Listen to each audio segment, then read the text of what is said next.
présenté par Nini Family Music. La France. Tome 6, Louis XVI et la chute de la monarchie. À la fin du XVIIIe siècle, la France approche d'un tournant historique. Le royaume est endetté, le peuple souffre de la faim et des impôts. Pendant ce temps, à Versailles, la monarchie continue de vivre dans le luxe. Les idées des Lumières se répandent dans tout le pays. La colère monte. Et bientôt, un événement va bouleverser la France pour toujours, la Révolution française. Voici l'histoire de Louis XVI et de la chute de la monarchie. En 1774, Louis XVI devient roi de France après la mort de son grand-père Louis XV. Intelligent mais hésitant, Louis XVI hérite d'un royaume en crise. À ses côtés se trouve Marie-Antoinette, princesse autrichienne devenue reine de France. À Versailles, les fêtes, les dépenses et le luxe continuent malgré les difficultés du peuple. Rapidement, une partie de la population accuse la cour royale d'être déconnectée de la réalité.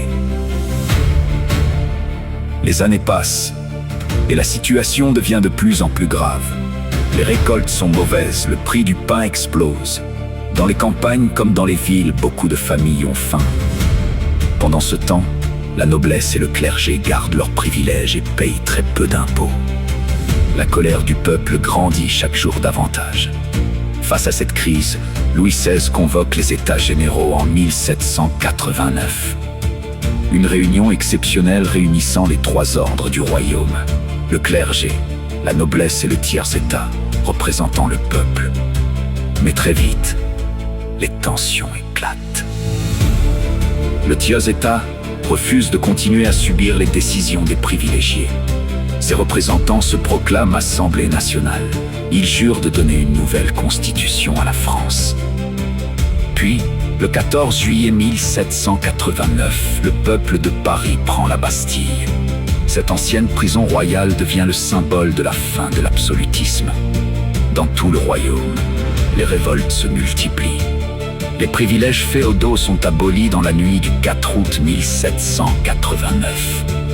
Quelques semaines plus tard, la Déclaration des droits de l'homme et du citoyen proclame la liberté et l'égalité des citoyens. Au début, certains espèrent encore sauver la monarchie, avec un roi au pouvoir limité. Mais la confiance entre le peuple et Louis XVI disparaît peu à peu. En 1791, le roi tente de fuir la France avec sa famille. Il est arrêté à Varennes. Pour beaucoup de Français, cette fuite est une trahison. La révolution devient plus radicale. En 1792, la monarchie est officiellement abolie. La République française est proclamée. Quelques mois plus tard, Louis XVI est jugé puis condamné à mort. Le 21 janvier 1793, il est exécuté sur la place de la Révolution à Paris. Marie-Antoinette sera exécutée à son tour, quelques mois plus tard. Après la chute de la monarchie, la France plonge dans une période extrêmement violente, la terreur. Le gouvernement révolutionnaire veut éliminer tous les ennemis de la Révolution. Sous l'influence de Maximilien Robespierre, des milliers de personnes sont arrêtées et exécutées à la guillotine. La peur s'installe dans tout le pays. Pendant ce temps, plusieurs monarchies européennes attaquent la France pour tenter de rétablir le roi. Mais malgré le chaos, la République résiste.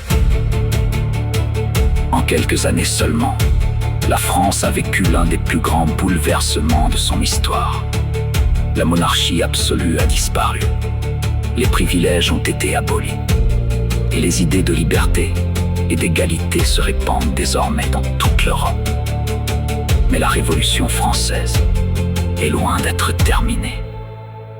Car bientôt, un jeune général nommé Napoléon Bonaparte va prendre le pouvoir et changer le destin de la France. Dans le prochain tome, découvrez Napoléon, l'Empire français et les grandes conquêtes européennes.